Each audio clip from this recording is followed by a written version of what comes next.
ધોરણ 12 અને 10ના વિદ્યાર્થીઓને પાટણ શહેરના મલ્હાર બંગલોઝ પરિવાર વતી શુભેચ્છા મુલાકાત કરીને શુભેચ્છા પાઠવી. ટૂંક સમયમાં ધોરણ 12 અને 10ના વિદ્યાર્થીઓની પરીક્ષા આવી રહી છે.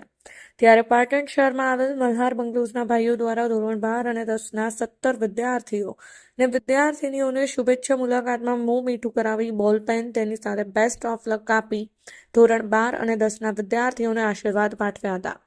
આ પરીક્ષામાં સારા માર્ક સાથે પાસ થયા તેવી શુભેચ્છા પાઠવી હતી. ધોરણ 12 અને 10ના વિદ્યાર્થીઓને પોતાનું કોન્ફિડન્સ સચવાઈ રહે તે હેતુથી મલ્હાર બંગલોઝના પરિવાર વતી શુભેચ્છા મુલાકાત કરી હતી. પરીક્ષાથી બાળકોને પ્રોત્સાહિત કર્યા હતા. સાથે શિક્ષકો દ્વારા પરીક્ષામાં શાંતિથી પેપરને લખવું તેની સાથે વાંચન પણ કરવું તેવી સમજણ આપી હતી. Rajubhai D Patel, Patan news 24, Patan.